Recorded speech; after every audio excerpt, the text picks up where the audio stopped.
What's up, everybody? It's Adam from Team Sorcery here, coming at you today with we're essentially just going to go over the Twilight Wanderer, the last three J rulers that got spoiled. They're Sylvia, Gil, however you pronounce his last name because it's really difficult. The new Fire J ruler, the new Water J ruler being Valentina, Plotting Lord of the Sea, into Valentina, Overlord of the Sea, or Overlord of the Seven Kings, Valentina. And then Refrain and Convergence, because all their effects finally got confirmed. So I can do this video without, looking like an idiot. Yeah. Little bit of updates. Me and my teammate, my teammates from Team Sorcery went down to Norfolk, Virginia. Yeah, Norfolk, Virginia for the ARG states down there. And it wasn't that big. Like, it was a 20-player state event, which isn't bad. It was a good event. Me and Chris, our buddy Chris, he's the one who made the Susanoo deck in our videos. So if you've seen that one, or if you haven't, go look at that one and then come back to this video. But me and him made top 8. I made 7th, he made 5th. I took Blazer Knights because it was just a good meta call, and it really was. A lot of people were not expecting Blazer Knights for whatever reason.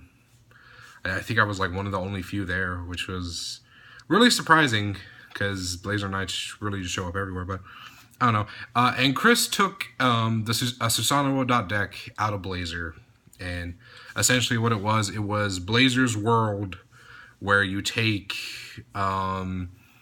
where essentially if you get the right hand, which you run like Familiar Cats and Cheshires, you dig for your Alice's World, you take 4 extra turns on turn 4 going into your turn 8, and on every turn you're dropping a Susanoo. So it's pretty Susanoo with a sword. So it's pretty powerful. It's really dirty, and he made 5th with it. So yeah. We have enough ARG points to go to Nationals. It's up in the air whether we will go or not.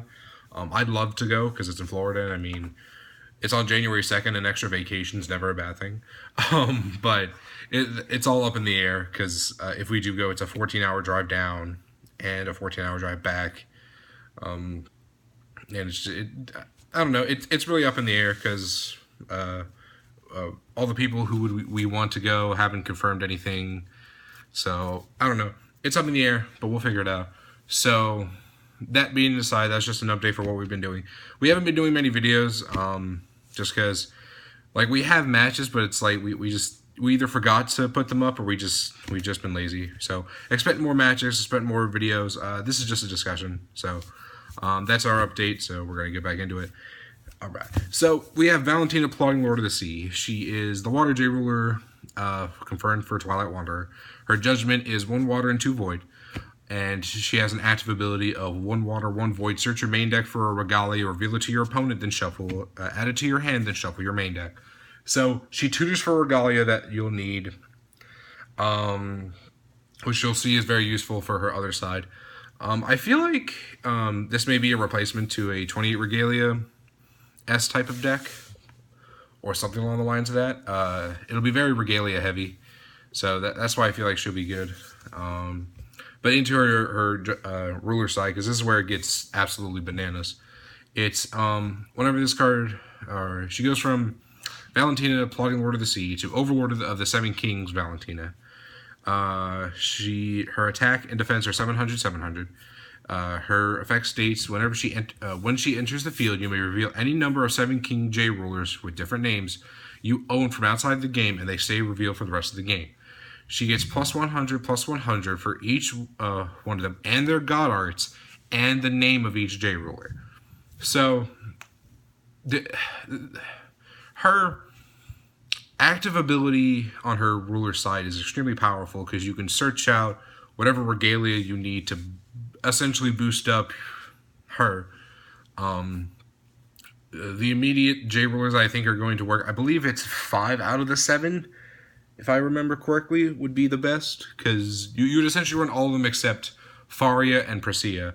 So that's Melgus, Machina, Arla, Valentina 1.0, and Wizard. You'd run Melgus to essentially destroy a Resonator and give her plus X plus O, where X was the attack of the destroy monster. Machina, not really for his god art, but just for the name, because if you search out a Maribel, you can pay 3 Void to create 1,000,000 instead of paying 5, which is absolutely amazing. Let's see, Arla, because if you have multiple Resonators whenever they attack, it'll kick off Arla's god art, which is always a powerful thing. It can wipe boards. And Valentina 1.0 to steal really big things, Mephistopheles, Behemoths, Susanuos, the whole 9.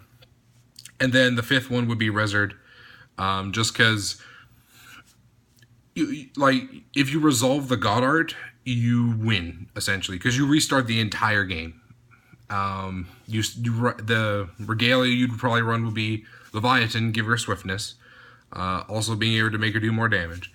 Maribel's to create Resonators and also prevent 200 damage to her, keeping her alive as possible. Artemis Bows, because since her name will count as Arla, you'll get 4 counters instead of 2, so you can just shoot things out of the sky or just always have counters. You can run Gleipnirs. I don't know how good it would be. I'd probably just run 2 Gleipnirs, but that's just me personally. Or just something along the lines of that. And then you'd obviously run Death Scythe, just because Death Scythe is bananas. What else? She's also really good. Hold on, let me see if okay, cool, it was actually near the picture. Another good card to run in the deck, stone-wise, would be Ruler's Memoria, where it states, if you do not control a Regalia when it enters in from your Magic Stone area, it enters in Rested. And it has tap, produce light, fire, wind, water, or darkness. So it's a 5-color mana stone that taps as long as you have, that comes in recovered as long as you have a Regalia out.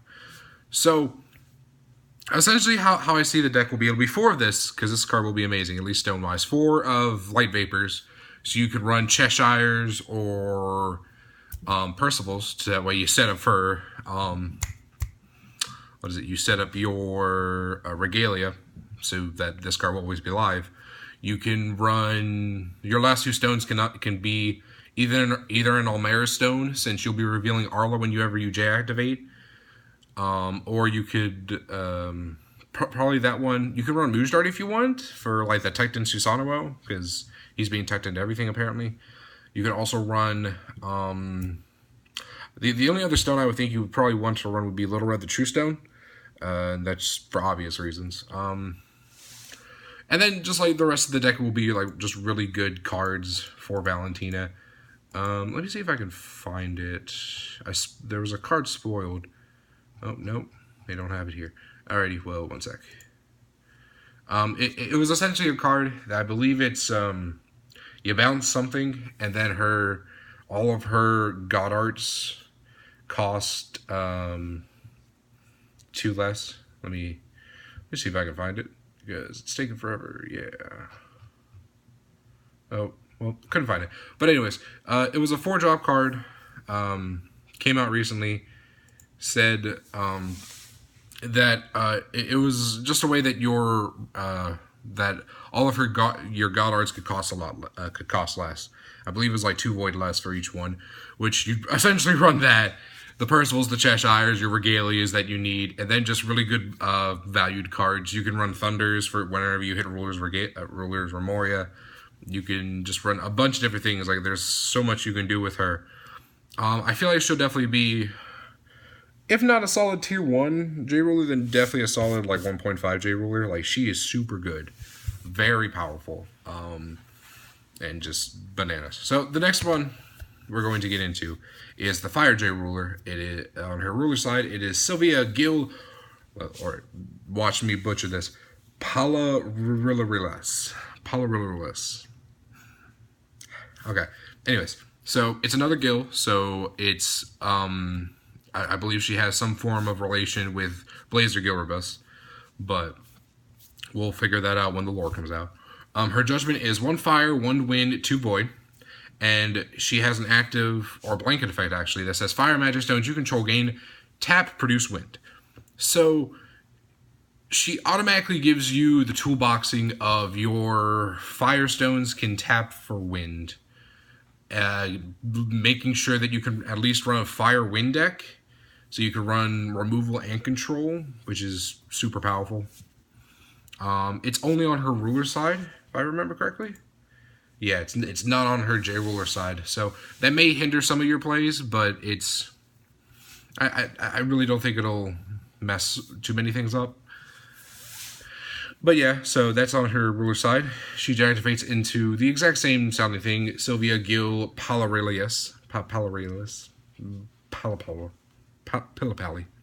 Magic. Anyways, so its attack and defense is 1,000.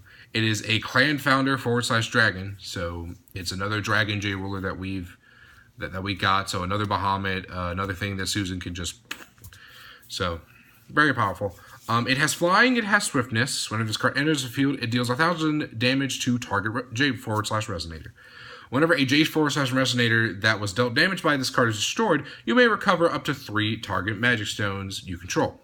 So, immediate thoughts are combo this card off with Leviathan, make him do a lot more damage than just 1,000 when he enters. He'll almost guaranteed to kill something. You recover 3 magic stones, and then you have just so many more options. You can run Mary Bells to prevent damage to him, and then you can just Dual Truth everything away. You can run. There's so many things that you can run. You can just have him crash into things, have things die, recover magic stones. I feel like this guy would be the ideal thing to give Imperishable to, without a doubt. Oh, pardon me. Just because, like, as long as he still stays on the board and he never dies, you're always getting value out of him. So he's definitely a very good card. Definitely something to look forward to. And then, like, the only other things that got spoiled with him were just other good dragon cards, really. But yeah, that's our Fire J ruler. I feel like he'll be more looming around the tier 2 area of tier. Just because, yes, it can be powerful where you can make a control and you run Duels of Truth to essentially kill off everything, but it's not the best, but it's not the worst, I guess. Well, like I said, solid tier 2, if anything. So next up, our final J ruler that we're going to go over is probably one of the best ones in the set. That has so much hype around this card, so much talking around this card. I can't disagree with the hype. This card is absolutely bananas. People are saying that that all of its effects are on power level of stuff in Valhalla block. For those of you who have played or have heard of it, like Loki and Odin and all of them, like they were extremely powerful during Valhalla block. So, all right. So on its ruler side, we have Reflect, the Child of Potential. It is a little boy for its typing. That I just thought I'd go over that. I don't know why the relevancy of it is. I don't know why I did it. All right. Its judgment is 0. So it's a J ruler that has judgment for 0 with no drawback. Like, at least Blazer requires you to have, for your opponent to have a J ruler on board, where this is just, no, ridiculous. All right. So it has 0. Choose one, play this ability only once per turn. Target resonator you control, or target resonator gains +2/+2 until the end of turn. Put a magic counter on this card. Draw a card. Put a card from your hand to the bottom of the deck. Put a magic counter on this card. Or recover target resonator at the end of turn. Put a magic counter on this card. So you can recover something. Put a magic counter on it. Draw a card. Put something to the bottom. Fill it to your hand. Put a magic counter on it. Or you can pump something by 2. So on this side, it's extremely powerful. We don't have the Regalia confirmation, but the Regalia essentially lets you do all these effects a lot more, which is absolutely bananas. But yeah, you get to pump stuff by 2, so you get to either protect things or ensure things will die, or force answers out of your opponent's hand. Like I said, filtering, you can recover things during the end. That way, you either always have a blocker, or if you have something that has a tap ability, you can just recover it and then use its effect again. So, very good card. At least on this ruler side. On its J ruler side, it gets even better. So, it has, on its ruler side, it goes from reflect the child of potential to refrain the child of convergence. It goes from little boy to a little girl. So, enjoy that. It has 0. Put this card in your ruler area as a ruler. You can only play this during your opponent's turn. So it gets around Imperishable, it gets around Death Scythe, it gets around Blazer. So this card automatically has evasion out of everything. Another thing to mention before I go on. It says that this card cannot battle because it does not have attack or defense. So it's a Kaguya 1.0. 1.0? 1.0. So it's very interesting that way it'll usually always live unless they Blazer it. Which, even that, you can just pay the 0, put it back on its ruler side. So essentially you just wasted a Blazer flip for nothing. So, anyways, so into its effects, it has 3 tap abilities, or rest abilities. It has rest, remove target 2 magic counters from this card, return target resonator to its owner's hand. It has remove X magic counters from this card, cancel target normal spell your opponent controls with total cost X. And it also has tap, remove 4 magic counters from this card, search your main deck for a card, put it into your hand, then shuffle your main deck. So you filter your hand, pump stuff up, or recover things early game, build counters on this, then you run, then when you J-activate, you essentially have the best control card ever, because you can bounce things, cancel things, or tutor for things. So it's absolutely amazing. The only way to guaranteed kill this is Blazer, or we get a 1-drop green card. I don't know if it was spoiled. Yeah, Final Forfeit. It's 1 win, spell chant, instant. Target J4 resonator loses all abilities and cannot gain abilities until the end of turn. So you can attempt to do that, but in the same fact, they can just chase again, or they can just chase the J-activate, flipping it back over. So I don't think they can do it multiple times. So I think if you did it once, you can only play during... Oh, no. So as long as they do it on their turn, it'll die. Well, that's interesting, then. Anyways, so besides that, other good cards for this are the Familiar Refrain. It is, if magic counters will be put on your J-Roller, you put that many +1 instead. So you pay 0, draw a card, filter a card, put a magic counter on it. Thanks to Familiar Refrain, you get 2 magic counters on it.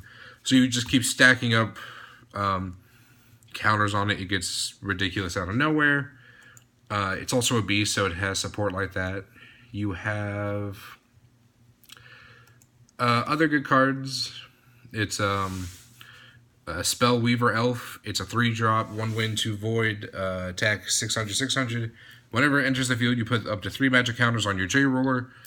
So just from this one card, you can go to 3, which means you can cancel a 3-drop on your J-Ruler side, or you can bounce something. Yeah. So, and that's implying if there's no counters on it already. There's also Servant of Reflect, where this card gains +100/+100 for each 2 magic counters on your J-Ruler, which I don't think is that good, but it's, I don't know. And you can remove a magic counter from this card, return this card to your to its owner's hand.